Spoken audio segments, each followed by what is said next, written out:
Bonjour à tous.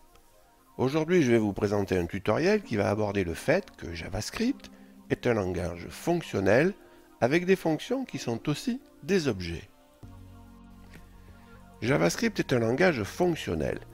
Ça veut dire qu'il est conçu pour encourager l'utilisation des fonctions. Vous vous en êtes peut-être déjà rendu compte, en JavaScript, on passe beaucoup de fonctions en argument d'autres fonctions. Et on retourne aussi beaucoup de fonctions, je veux dire par le return. Ce qui m'a interpellé, parce que je pense que c'est pas courant, c'est que ces fonctions sont aussi des objets.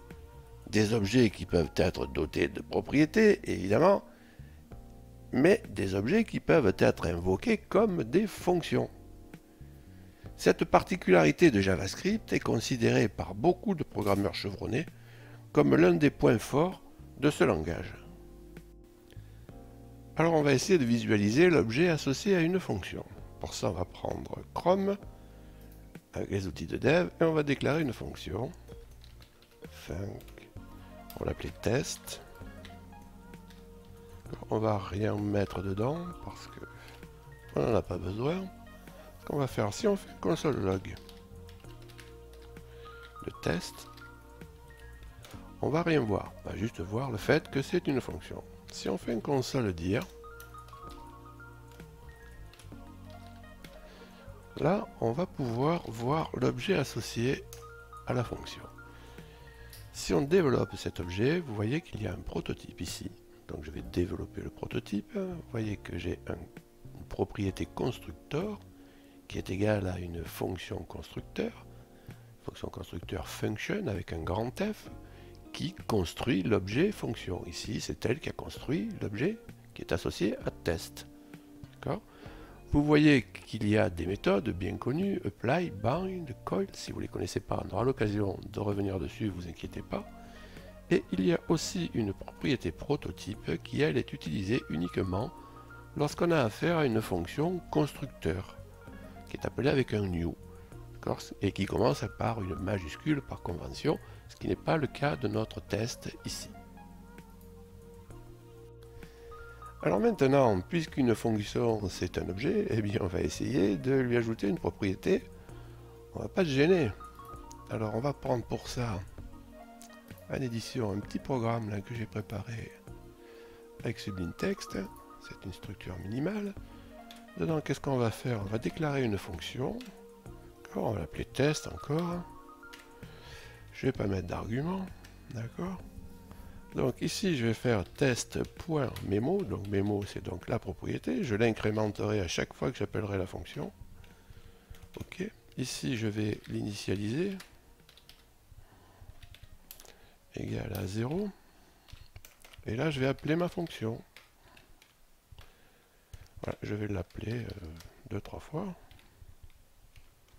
Et je vais faire un console log de test.memo. D'accord? Donc j'ai bien ajouté une propriété à ma fonction. Je fais un open in browser, je prends les outils de dev et vous voyez que c'est égal à 3. Alors on va regarder les différentes syntaxes qui sont à disposition pour déclarer des fonctions.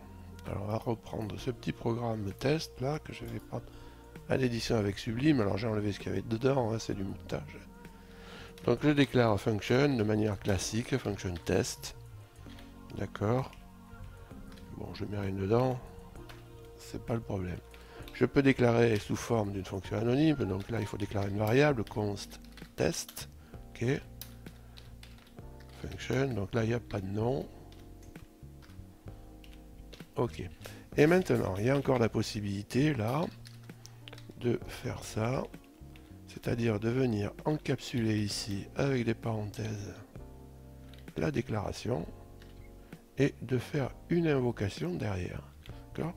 Donc on appelle ça une fonction auto-invoquée. Vous pouvez vous permettre de passer un argument ici, d'accord, et vous développez ici du code. Vous pouvez cacher des variables, enfin.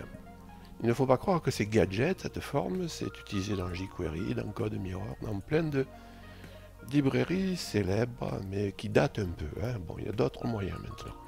Alors, ce qu'il ne faut pas que j'oublie de dire quand même, c'est que tous ces noms-là, test, sont des références, ce sont des pointeurs. Je répète ça souvent, mais c'est important. Alors nous allons regarder maintenant comment travailler de manière fonctionnelle. En tout cas, on va faire ça de manière assez basique. Alors, JavaScript, c'est un langage fonctionnel. La donnée de base en JavaScript, c'est la fonction. Vous auriez pu vous attendre à ce que ce soit l'objet. Surtout si vous avez fait des playlists concernant le DOM. Donc on va regarder un petit peu ici les possibilités que nous avons. Alors, vous avez la possibilité de passer une fonction en argument d'une autre fonction. On utilise beaucoup cette construction en JavaScript pour gérer les événements et les échanges asynchrones. Dans ces cas-là, la fonction qui est passée en argument est appelée un callback. Alors call pour appel et back pour plus tard. Donc littéralement en français ça signifie appeler plus tard et on parle plutôt de fonction de rappel. Alors c'est intéressant de regarder ce mécanisme au moins sous sa forme la plus simple. Alors on va faire un petit test, toujours avec ce fichier là, que j'ai bricolé tranquillement dans mon coin. Donc ici je vais déclarer la fonction qui exécute le callback. Donc il y a un nom, oui, je vais l'appeler exécuter action. C'est un petit truc générique. Donc là je vais passer le callback. Dans le corps de la fonction, je vais invoquer le callback. Là, je vais déclarer mon callback maintenant. Ok, ça c'est une fonction qui n'a pas de nom, parfait. Qui n'a pas d'argument non plus. Et là-dedans, je vais lui faire dire un petit quelque chose. Un console log, je vais lui faire dire je suis passé par référence. Ok. Maintenant, il ne me reste plus qu'à invoquer tout ça. C'est-à-dire exécuter action. Et je vais lui passer le callback à l'argument. Voilà. Alors on va faire notre petit open in browser traditionnel pour vérifier que ça fonctionne et vous voyez que le callback est bien invoqué et il fonctionne. Alors ce callback là justement il est invoqué de manière quasi immédiate par la fonction exécuter action. Donc certains pourraient vous dire qu'il n'y a pas d'asynchronisme entre le moment où vous passez le callback et le moment où il est invoqué. Alors c'est un argument qui est recevable. Ceci dit, qu'il y ait un décalage dans le temps entre le moment où vous passez l'argument et le moment où il est invoqué, ça ne change rien au niveau du code. Donc en fait, l'exemple reste valable si vous voulez. Alors il y a une deuxième solution pour coder ce callback là, c'est de déclarer cette fonction ici directement là au niveau de l'argument. D'accord? Et on supprime tout ça. Ça fonctionne strictement de la même manière. D'accord? Par contre, c'est un petit peu moins lisible. Alors tant qu'il n'y a qu'un niveau, si vous voulez, bon c'est pas encore dramatique, mais quand il y en a plusieurs, ça peut devenir compliqué. Alors c'est un problème identifié auquel il y a des solutions qui ont été apportées, notamment dans la gestion de l'asynchronisme. On verra ça en son temps. Alors vous avez aussi la possibilité de retourner des fonctions. On va faire un petit exemple en modifiant celui-là. Donc on va déclarer une fonction que je vais appeler choisir. Ok, donc elle ne va pas prendre d'argument. Et ici je vais faire un test. Et je vais appeler math.random. Et je vais dire que si c'est plus grand que 0.05, donc ça c'est la simulation d'un test pile ou face. Alors je fais un return ici d'une fonction que je vais appeler avancer.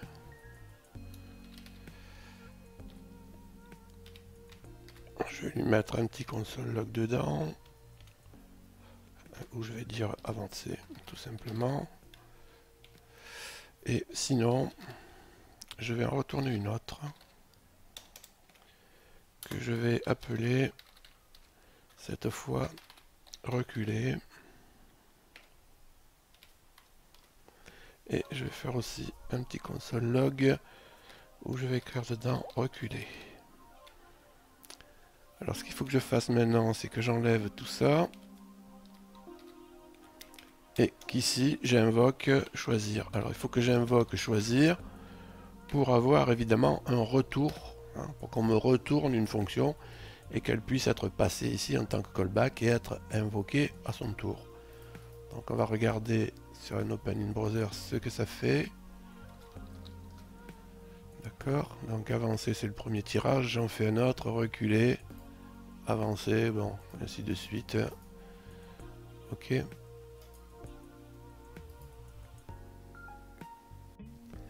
Alors on verra un petit complément supplémentaire sur la programmation fonctionnelle lorsqu'on étudiera certaines méthodes spécifiques aux objets de constructeurs array. Je pense à forEach, map, sort, filter, reduce.